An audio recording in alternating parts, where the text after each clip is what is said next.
Bienvenidos todos a un nuevo capítulo de Calidad Agrícola y por su relevancia seguimos compartiendo parte de lo que fue el tercer Congreso Internacional de Agronegocios. En la edición de hoy vamos a estar escuchando a representantes de la Universidad de la Empresa de Uruguay, también docentes de la Universidad Estatal de Nuevo México, y por Paraguay estuvieron participando también Pedro Gali como presidente de FEPRINCO, Sonia Tomasomne como asesora de comercio exterior de la CAPECO. Empezamos un nuevo capítulo de Calidad Agrícola.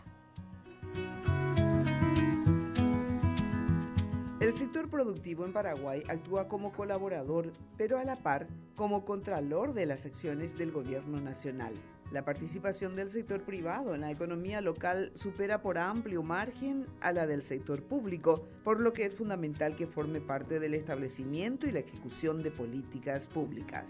Esto fue lo destacado por el presidente de FEPRINCO, Pedro Gali, quien aprovechó el tercer Congreso Internacional de Agronegocios para visibilizar el aporte del sector productivo al desarrollo del país.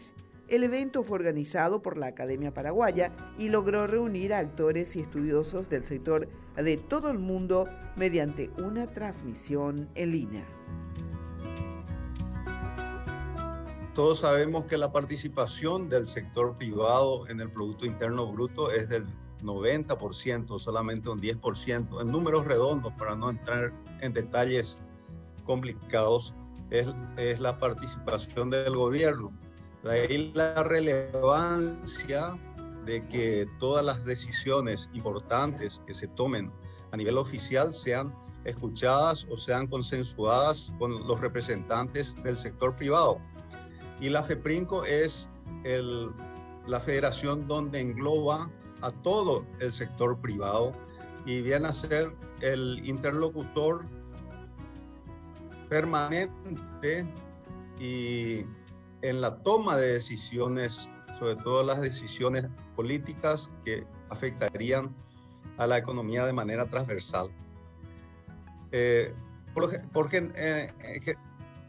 Genéricamente podemos decir que ayudamos a trazar las políticas públicas que ayuden a mejorar las condiciones económicas del país y mantener el balance fiscal adecuado, evitar los privilegios exagerados de ciertos sectores que pongan en peligro al resto de la economía.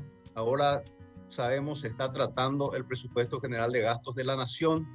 Apenas el gobierno presenta el proyecto en el Parlamento y ya viene un pedido de más de 1.000 millones de ajustes o de aumentos de un presupuesto de por sí ya exageradamente cargado sobre gastos corrientes, gastos fijos que hasta septiembre alcanzaban ya el 67% de todo el presupuesto general de gastos. Esto va a llegar a más del 70% al final del año. Significa esto que prácticamente no quedan márgenes para inversión interna. Es una cuestión preocupante y sobre todo cuando muchos de esos pedidos consideramos que serían privilegios bastante injustos dirigidos a sectores que ya han tenido unos aumentos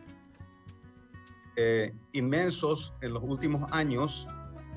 Y sobre todo es preocupante cuando en el último año hemos pasado por una crisis económica sin precedentes. Tal vez el último precedente sea hace casi 100 años en la crisis económica de 1929, la última del 2008 con la pandemia, donde gran parte o grandes sectores de la economía nacional han sufrido consecuencias catastróficas que hasta ahora no se han podido recuperar. Así toda la población en general, los trabajadores en general han resistido de manera estoica con la esperanza de poder recuperarse y sin embargo ciertos sectores siguieron recibiendo privilegios de aumentos salariales. Por ejemplo, el de los maestros, que no estoy cuestionando si ganan poco o mucho, deberían ganar bien realmente, deberían ganar bien todos, pero han tenido aumentos de 16% cada año, lo que hace casi un aumento de 80% en los últimos 4 años, contra el resto de la población que no podía trabajar perdieron sus trabajos, cerraron sus negocios y tenían que solventar de la manera que puedan. Esas son las cosas que a veces le hacen perder la paciencia a la población y tenemos que tener mucho cuidado. En ese sentido, nosotros como PRINCO estamos alertando permanentemente a las autoridades del gobierno, colaborando, trazando planes alternativos para que no sucedan situaciones de crisis. En estos últimos años, estos auxilios financieros enormes que se tuvieron tienen que devolverse de alguna manera. Tenemos que ver la manera que la economía siga fuerte. Nosotros sabemos que en los últimos años, a nivel macroeconómico, nuestro país se ha ido fortaleciendo, sobre todo después de las crisis financieras que tuvimos en la segunda década de los años 90, los primeros años del presente siglo. Veníamos de una economía totalmente controlada durante la época de la dictadura, con cambios controlados. Esto se liberó, generó una explosión económica que no estábamos preparados y trajeron las crisis bancarias que todos recordamos, pero eso pasó. La economía ha ido creciendo en los últimos años de la primera década, en esta última década también, a pesar de la crisis que se tuvo en el 2011 con la caída de los precios de uno de nuestros principales productos, que es la carne. Es una de las economías más fortalecidas y gracias a que se sustenta gran parte también en el sector agropecuario, es la más resiliente en esta crisis. Nosotros en forma permanente analizamos las cuestiones que son transversales y afectan a todos los gremios para poder alertar a las autoridades pertinentes para la toma de las decisiones que sean necesarias y en tiempo oportuno. Es un trabajo proactivo con todas las instituciones del gobierno, en muchas de las cuales contamos con representantes dentro de los propios consejos. Y en general tratamos de velar por el bienestar económico de la ciudadanía en general para asegurar el funcionamiento de toda la cadena de valor desde el sector productivo, industrial y hasta el consumidor, para que finalmente esto como consecuencia tenga la elevación del nivel de vida de la población, que es lo que nos va a asegurar el fortalecimiento económico general de nuestro país.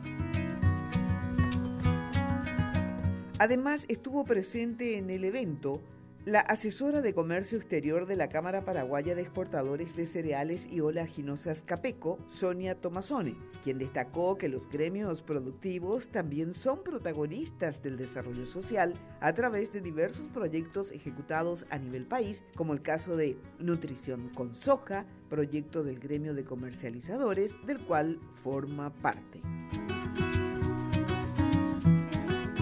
Querría iniciar con la Cámara Paraguaya de Exportadores y Comercializadores de Cereales y Oleaginosas Capeco. Es una entidad gremial que se creó hace 41 años. Si bien empezó tímidamente, hoy es un gremio fortalecido, es un gremio que cuenta con participación no solamente en el área de investigación, sino también es un gremio referente y participamos de varias mesas de trabajo con el gobierno nacional a fin de ir apoyando y aunando esfuerzos para obtener un país mejor. Capeco tiene prácticamente 5 áreas principales de acción. Una es el área gremial, donde, como he dicho, interactuamos en varios foros, tanto públicos como privados, aportando investigación, tecnología, conocimientos, a fin de, como he dicho anteriormente, aunar esfuerzos entre el sector público y privado, porque tenemos que reconocer que la forma de quitar este país adelante es trabajando todos juntos. Por otro lado, tenemos un área de investigación agrícola que permanentemente está adaptando la producción a las exigencias del mercado y también adecuando la producción a todo lo que se refiere a cambios climáticos y mejoramiento de no solo nuestros granos, sino de todos los productos industriales. Tenemos el área de comercio exterior, que está a mi cargo, donde principalmente buscamos la apertura de nuevos mercados y trabajamos tanto con el Ministerio de Relaciones Exteriores como el Ministerio de Agricultura y Ganadería en la defensa del sector en foros internacionales, en las negociaciones tanto bilaterales como multilaterales y también en el tema logístico para agilizar las exportaciones tanto sean terrestres como fluviales.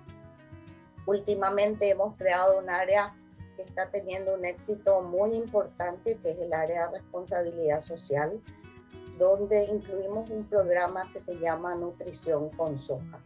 ¿Qué es lo que vimos? Que como la gente no come soja, la soja parecería ser el enemigo, la soja parecería ser el culpable de todos los daños de este país, cuando la situación es totalmente al revés. Entonces se decidió acercar un poco más la soja a la gente, no solo la gente necesitada, sino la gente que consume normalmente otros productos, para mostrarles que la soja, alimentos en base a soja, es una alternativa muy interesante. Este programa empezó en el 2012, principalmente era para apoyar inicialmente a personas de menores recursos en Ceballos Puey y en otras zonas de Asunción donde hay carencias y hemos visto, trabajamos con el Ministerio de Salud, hemos visto que hay problemas de nutrición. Entonces empezó con la vaca mecánica de soja proveyendo leche de soja, pero después vimos que el programa debe ir un poco más.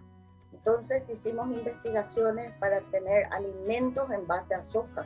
Hoy tenemos recetas de lasaña, de productos tradicionales en base a soja, y nos hemos enfocado en las mujeres como jefas de hogares. El éxito que está teniendo este programa, hoy tenemos 8 centros distribuidos en todo el país y estamos apoyando a la primera dama de la nación también con los centros integrales. Hoy llegamos a más de 8.000 familias, donde es impresionante no solo como la nutrición de estas personas, y está comprobado por el propio Ministerio de Salud, que ha sufrido cambios positivos importantes, sino cómo la propia gente se empieza a apoderar de este proyecto, y es lo que estamos buscando, ¿verdad? Acercar la soja a las personas. Como he dicho, el sector agro, y lo han demostrado acá los colegas de la UIP, tiene una preponderancia muy importante en la economía del país. Cuando el agro crece, el país crece. La cadena de valor que genera la soja y sus subproductos es muy amplia. Me dirás cuál es el secreto de este sector, por qué este sector es tan exitoso. Podríamos decir que por un lado tenemos un programa de investigación agrícola constante y capacitación constante, no solo a los pequeños productores, sino a toda la cadena comercial. También es importante remarcar la importancia del trabajo conjunto entre las instituciones públicas y privadas para poder llegar a tener un sector fuerte, importante, y que siga creciendo y siga expandiendo los éxitos en toda la economía nacional. Y por otro lado, y es un tema muy importante, nuestros productos y nuestras acciones están enfocadas al mercado. Entonces, como siempre se dice, estamos produciendo constantemente lo que el mercado está requiriendo y adecuando los productos a lo que el mercado está requiriendo. Y por último, ¿verdad? Hay varios mitos con relación a la soja que, bueno, me gustaría después en el espacio de preguntas y respuestas poder contestar, pero uno de los mitos más grandes es de que la soja expulsa gente y que la soja no genera mano de obra. Estamos trabajando fuertemente con el Ministerio de Agricultura y Ganadería, la ARP, la UGP y otros gremios, justamente para incorporar ese pequeño productor a la cadena. Acá lo que tenemos que entender es que para que un sector sea exitoso, la cadena en su conjunto tiene que trabajar y ser exitosa. Muchas veces ha sucedido de que un productor tiene una excelente producción de tomates, por ejemplo, pero no tiene una cadena comercial. Ese producto no llega a los supermercados, no llega a los centros de comercialización. Por eso esa cadena se pierde y los productos se pierden. Eso es lo que tratamos de evitar desde el CAPECO, que toda la cadena comercial trabaje junta. Y por otro lado, estamos también compartiendo las opiniones tanto expresadas por la UIP como por el presidente Pedro Galli, de que qué necesita el sector para seguir creciendo. Definitivamente el derecho a la propiedad privada tiene que ser respetada, la previsibilidad es muy importante y el tema logístico. Paraguay, al ser un país mediterráneo, necesitamos tener una logística importante que esté justamente previendo estos vaivenes de los cambios climáticos y prever justamente actividades que permitan al país seguir desarrollando toda la cadena comercial.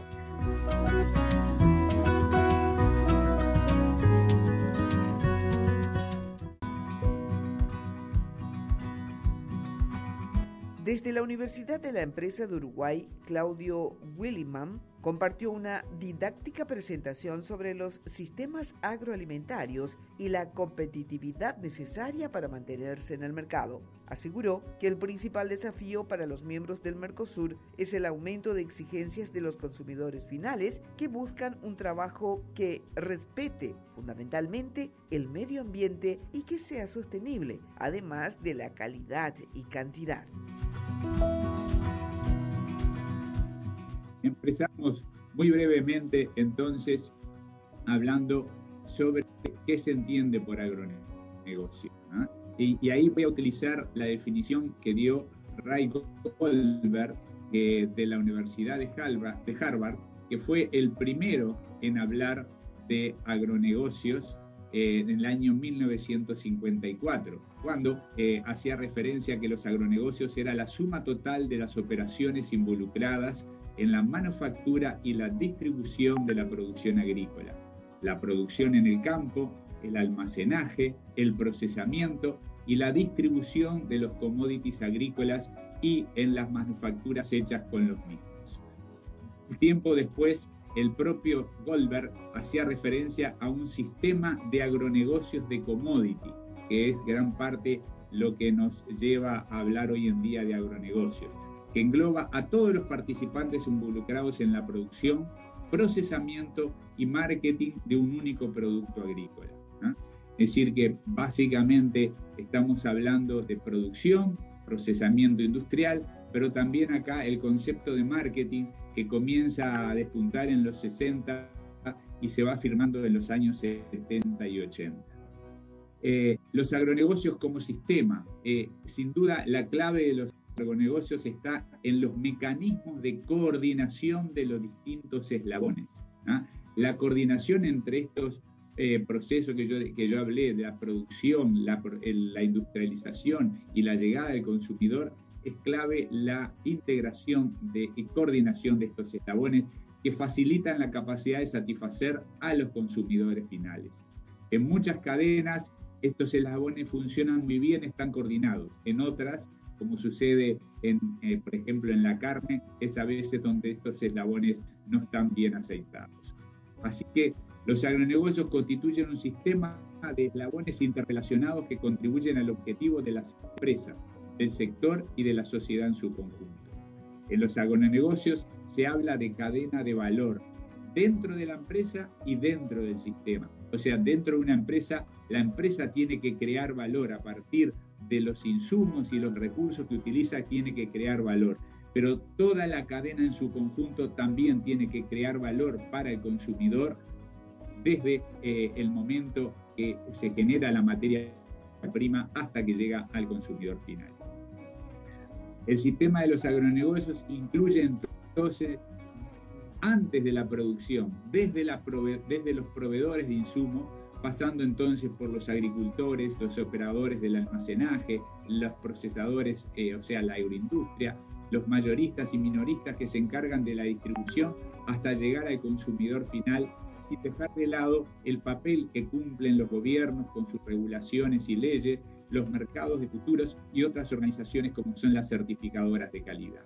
Este viejo esquema arranca a nivel de la producción y pone en primer lugar la producción, en último lugar el consumidor. Vamos a ver en breves instantes que nosotros vamos a dar un poco vuelta a esto, porque este esquema es típico de los 50, 60, donde el productor agropecuario generaba un producto a su saber y entender, y el consumidor tenía que consumir eso, le gustara o no le gustara, si tenía mucha grasa, si venía de ganado viejo, si no cumplía con determinadas características, no importaba. El poder estaba más por el lado de la producción y de la industria que por el lado de los consumidores. Eso hoy ha cambiado radicalmente. Por eso es lo que vamos a ver ahora en el sistema agroalimentario. Dentro del sistema de los agronegocios tenemos que diferenciar dos mercados, claramente dos mercados muy diferentes. El mercado de los commodities, donde vamos a encontrar productos estandarizados, homogéneos, de bajo valor agregado, donde somos fundamentalmente tomadores de precio. Tenemos poca promoción, no es necesaria una promoción de nuestros productos. Para vender soja, para vender un novillo, para vender un ternero, no es necesario promocionarlo. Es simplemente levantar el teléfono y preguntar a qué precio se están vendiendo los novillos. Nosotros no llamamos para decir, tengo novillos para venderlos a tal precio. No, somos tomadores de precio. Y suele haber baja lealtad de los compradores. Hoy, este año, un invernador nos compra los terneros, pero eso no quiere decir que el año que viene el mismo invernador nos vuelva a comprar a nosotros. Y después tenemos el mercado de los productos terminados.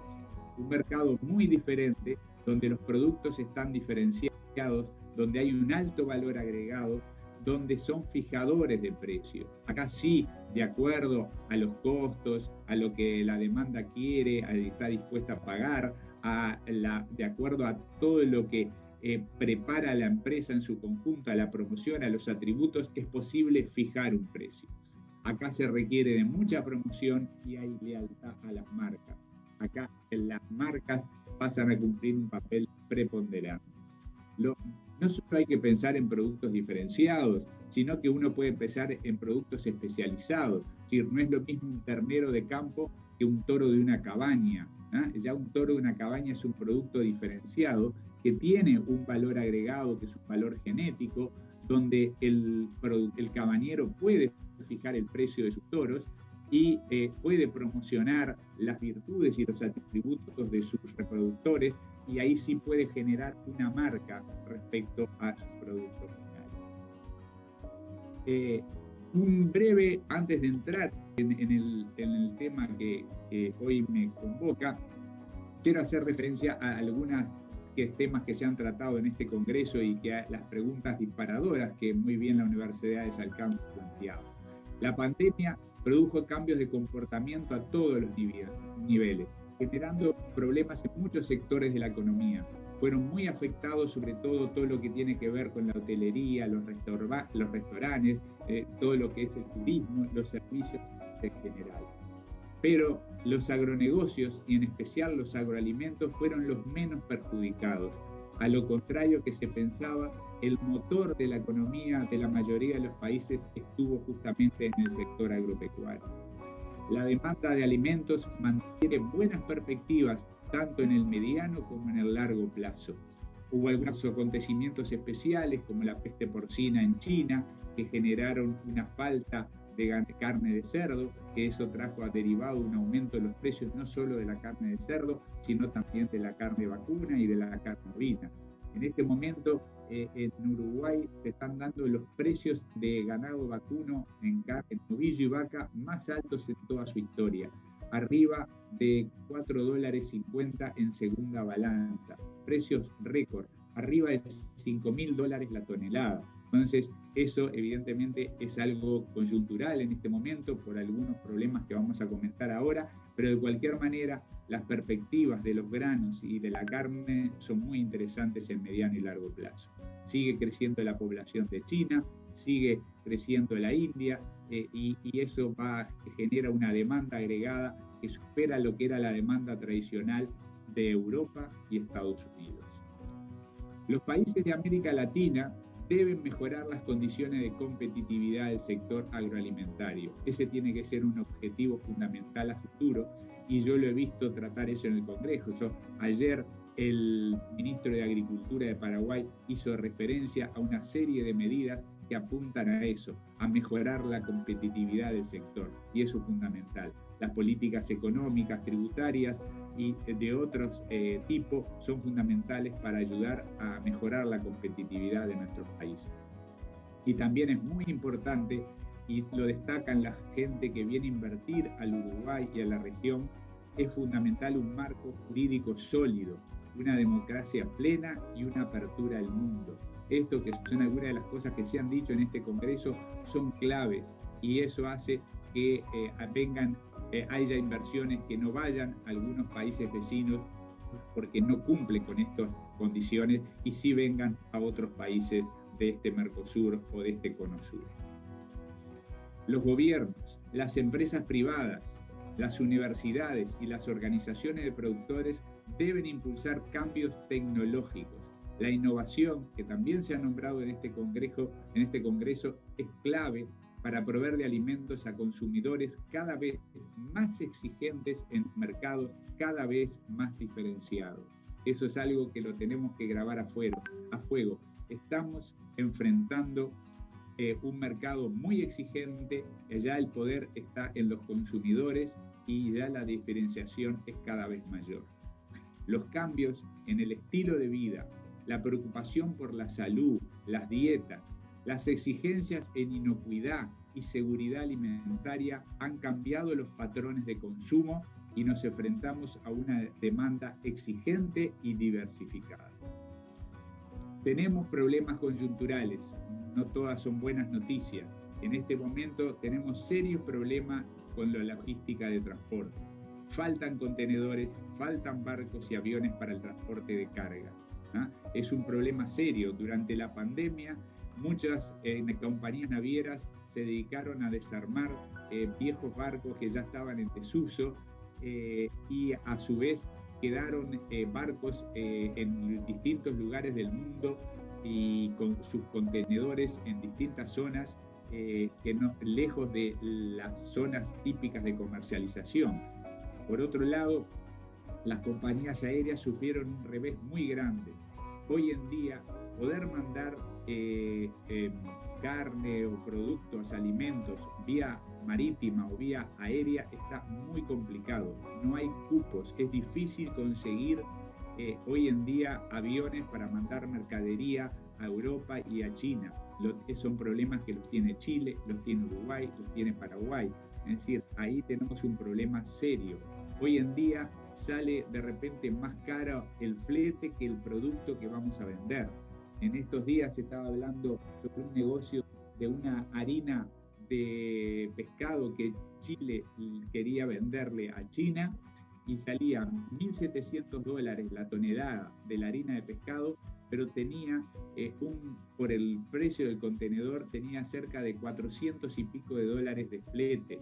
Ahí un 20% del costo de poner la mercadería en China se lo llevaba el flete, cuando ese mismo producto hace 2 o 3 años atrás no llegaba al 5%.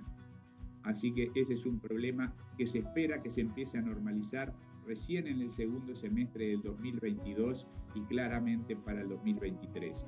Ese sería el problema coyuntural, uno de los problemas coyunturales más graves que tenemos en este momento. Y ahora sí, me voy a centrar en lo que es el sistema agroalimentario. Acá tenemos el tema de precios, de alimentos, de marketing y de las necesidades del consumidor.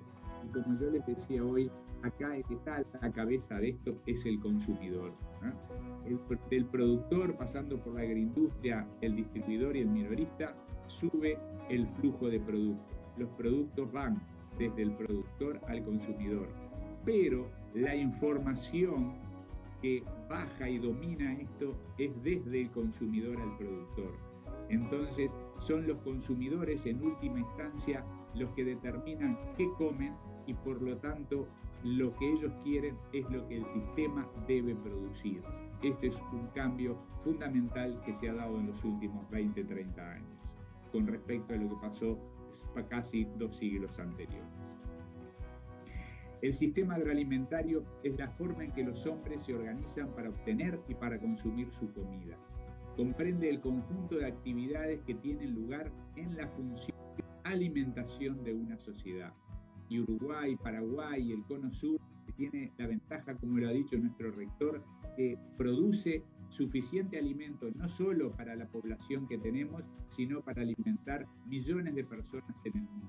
Por eso la mayor parte de la producción del sector agropecuario y de los alimentos se exporta y satisface las necesidades de consumidores en todo el mundo.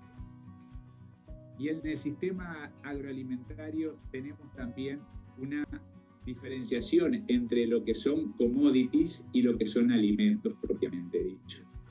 Cuando hablamos de commodity, hablamos de materias primas sin diferenciación. Son en general muchos productos perecederos, son negocios de grandes volúmenes, de logística y de transacción. Y ahí es cuando vendemos productos como sobre todo frutas y hortalizas en su estado natural.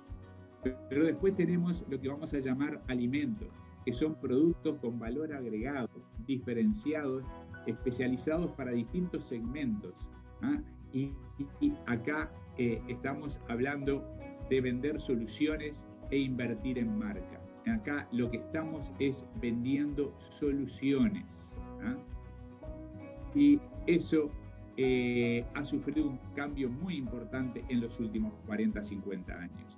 En el año 1972 el comercio mundial de alimentos era de 65.000 millones de dólares y el 59% eran commodities y el 41% alimentos procesados. Eso fue evolucionando. Ya en 1997 los commodities habían bajado al 29% y los procesados al 71%, y en el 2012 estábamos en 20 y 80, y hoy debemos andar entre el 15 y el 20% de commodities y el resto de alimentos procesados. Este cambio llegó para quedarse, por eso los productores tenemos que saber muy bien qué es lo que quiere el consumidor y cómo satisfacer sus necesidades. La elaboración y consumo de alimentos se desvinculó del agro. Un complejo sistema resuelve qué, cómo y para quién se producen y distribuyen los alimentos. La producción del agro se alejó de las necesidades de los consumidores y de los minoristas. El valor agregado se incorpora a partir de la fase industrial. La industria invierte a nivel agropecuario, pero solo para asegurarse el abastecimiento. Cuando la industria invierte en un feedlot, invierte en un campo de cría o de recría, lo hace para asegurarse el abastecimiento. Pero el valor agregado va a venir después. La innovación es clave para proveer a los consumidores en mercados cada vez más diferenciados insistió el experto. La preocupación por inocuidad y seguridad alimentaria ha cambiado los patrones de consumo, lo que nos enfrenta a una demanda exigente y diversificada.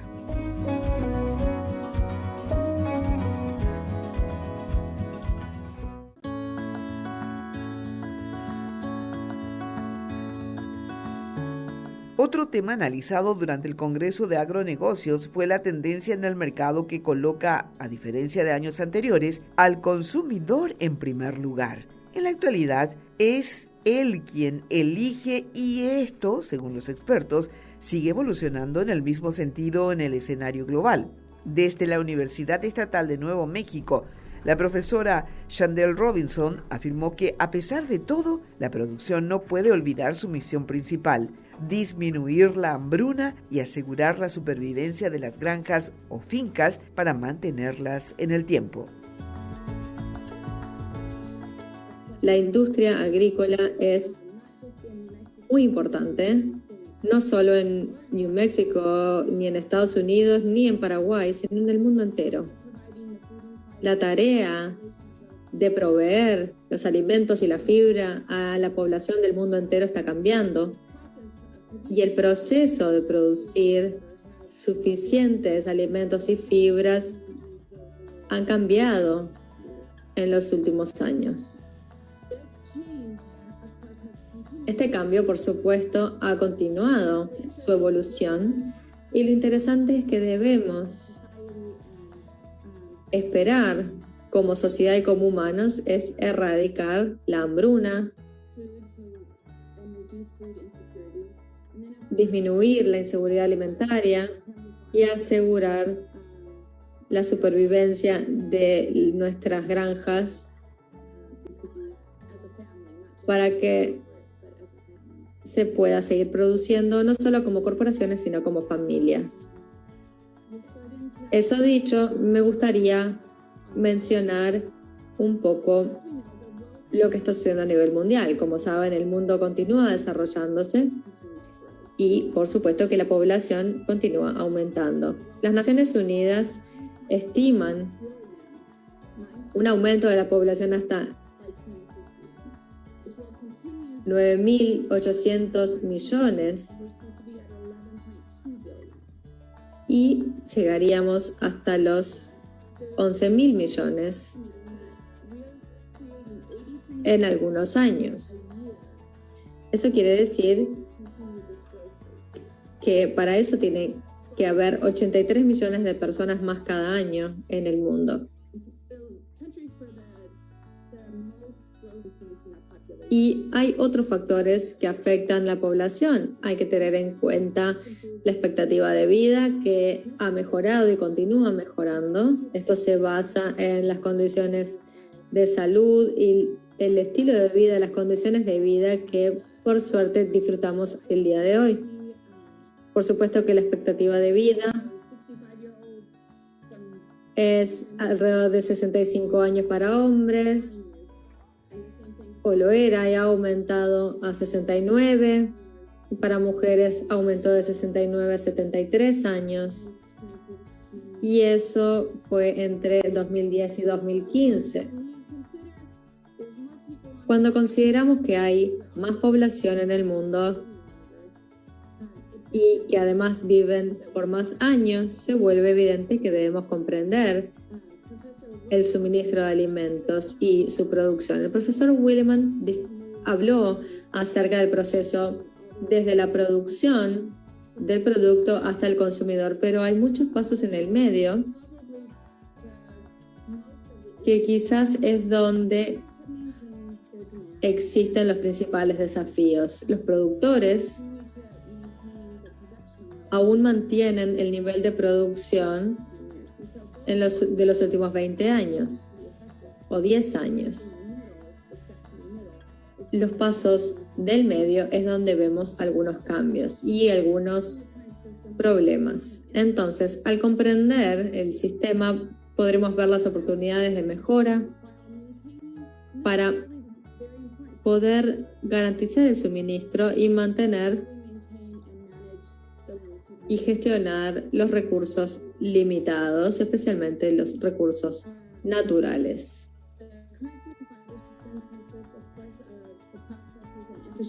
Por supuesto, los procesos y las estructuras tienen que ver con la producción inicial hasta el consumidor final. Pueden ser las hamburguesas congeladas, que hablamos antes,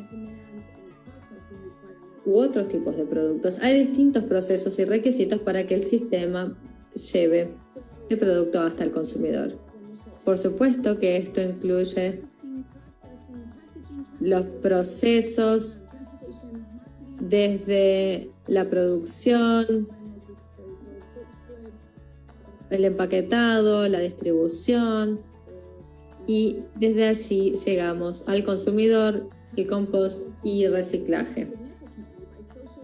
Esto mejora con asuntos políticos y ambientales y puede crear situaciones como escasez, como vimos en el COVID, o excedentes, como vimos también en el COVID. La escasez y el exceso nunca es bueno para el sistema en general. Los productores y los consumidores pueden beneficiarse, pero a menudo uno de los dos sufre. La experta enfatizó en la necesidad de mejorar la productividad de los campos y la pecuaria de forma urgente. Aseguró que hay productores que mantienen el mismo nivel de producción de los últimos 20 o por lo menos los últimos 10 años. Creo que la parte más importante de los agronegocios y las herramientas de comunicación para asegurar que la gente entienda la relevancia de los agronegocios y de la agricultura. Si algo nos enseñó la pandemia, es que los productores aún tenían alimentos a precios razonables y todo se abasteció sin que tuvieran que salir de sus casas y sin tener que cultivar sus propios alimentos. Las críticas a los agronegocios surgen cuando la gente está cómoda y se vuelve muy fácil obtener alimentos y se generan grandes ganancias, pero obviamente, como todo negocio, el objetivo es generar ganancias como para mantenerse y también atender las demandas del consumidor, las exigencias legales, las exigencias ambientales, están los costos de transporte. La industria es muy silenciosa realmente en cuanto a los desafíos que enfrenta, y tenemos que concentrarnos más en comunicarnos. En Estados Unidos el COVID llevó eso a la conciencia de los consumidores. Se dieron cuenta de cuán local era la producción y antes no lo sabían, simplemente iban al supermercado a abastecerse, y cuando vieron lo que faltaba, se dieron cuenta y aprendieron. A nivel internacional, el consumidor va a decidir el éxito y el fracaso de los distintos commodities. Algunos elementos vinculados con la producción, como comentó el profesor Willeman, tenemos la certificación orgánica, los requisitos de origen, los detalles sobre cómo se cultivó, se produjo y se procesó. Todo eso va a importar. Los consumidores tienen información inmediata sobre la diferencia entre los distintos productos. Entonces, cuanto más transparentes sean las empresas, los productores y los agronegocios acerca de los procesos, cuanto más transparentes y más honestos sean, más éxito tendrán en la industria, y los consumidores sin duda van a elegirlos y van a mantener su lealtad.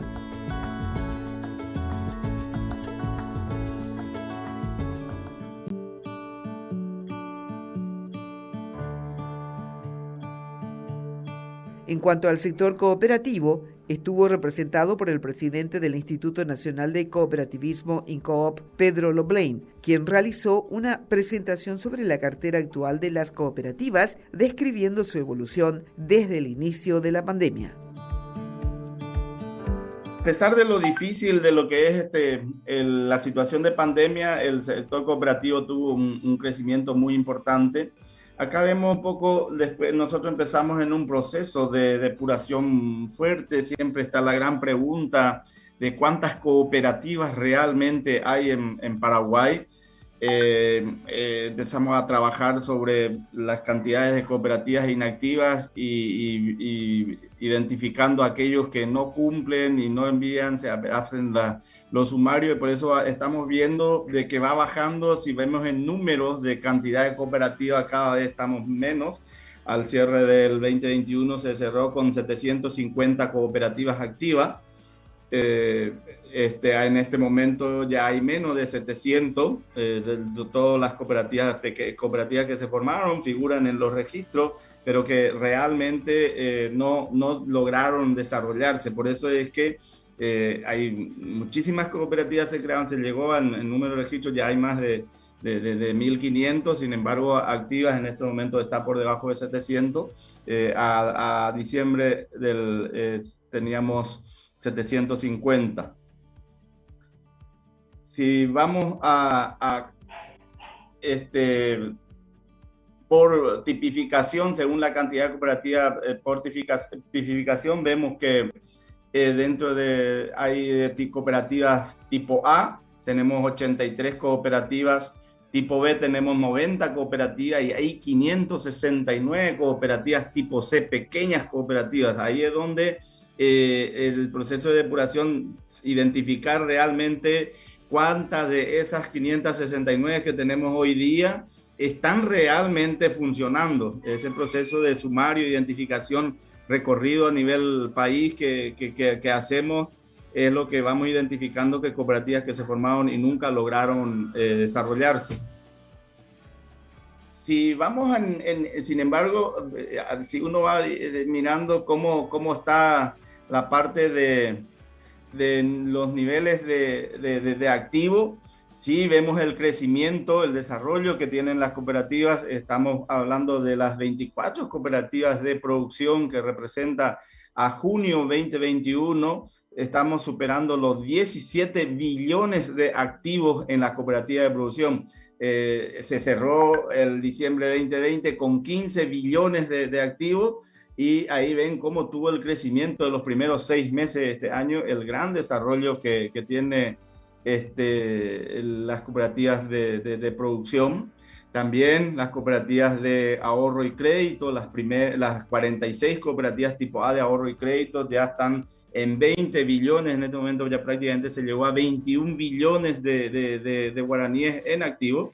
Entonces, en la primera imagen, probablemente, llama la atención de cómo va cayendo aparentemente las cooperativas. Sin embargo, es una cuestión meramente de registros, no significa de que el desarrollo de las cooperativas lo que se está es aquellas que realmente están y tienen una buena gestión, están creciendo, y las otras se están desapareciendo, digamos. Entonces, acá se ve cómo en situación de pandemia, en el diciembre de 2019, como en el 2020 crecieron las cooperativas.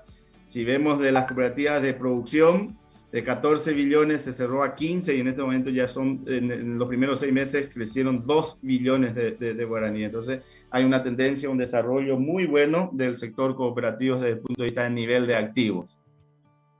Si vamos en niveles de cartera de crédito, ahí hubo una pequeña retracción que es normal, ocurre siempre los primeros 6 meses en la cooperativa de producción. Uno ve los cuadros, como siempre los primeros 6 meses del año pasado bajó, estamos en el mismo nivel de activo de lo que fue junio 2020, el nivel de cartera de crédito. Este fue la parte donde mayor retracción tuvieron las cooperativas en función a sus niveles de crédito, ¿verdad?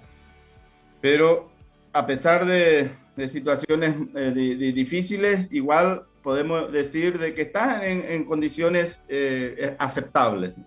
Vemos acá los números de las cooperativas, cómo van en cantidad de operaciones. Vemos la cooperativa de producción y las cooperativas en los excedentes que tuvieron realmente muy buenos resultados. Estamos teniendo a nivel de excedente de las cooperativas, tanto cooperativas de producción como cooperativas de ahorro y crédito. Acá vemos los niveles del patrimonio, el crecimiento que están teniendo a nivel patrimonial. Las cooperativas, vemos allí una tendencia, prácticamente una misma línea respecto a lo que son los niveles patrimoniales de la cooperativa. En producción estamos llegando en 6 billones del total de patrimonios de la cooperativa de producción, y en las cooperativas de ahorro y crédito a nivel de patrimonial estamos en 4 billones guaraníes. En los dos sectores la tendencia es la misma, de cómo estamos en nivel de patrimonial. Desde la Universidad Estatal de Nuevo México, el decano, Rolando Flores, afirmó que para la prestigiosa Casa de Estudios de Estados Unidos es fundamental el intercambio con académicos de nuestra región, y aseguró que han sumado ya varias experiencias de colaboración con Uruguay y Paraguay y pretenden seguir así. De esta manera veíamos cómo se estaban actualizando los sectores del sector productivo nacional e internacional, también referentes de la academia de nuestro país, de otros países como Estados Unidos y Uruguay, respecto a la situación del mercado global para el sector productivo. La competitividad, decían en gran parte del evento, es el centro en el que tiene que estar trabajando el Mercosur, mejorar la competitividad en el sistema productivo. Gracias a todos ustedes por acompañarnos hoy en un nuevo capítulo de Calidad Agrícola. Será hasta la próxima.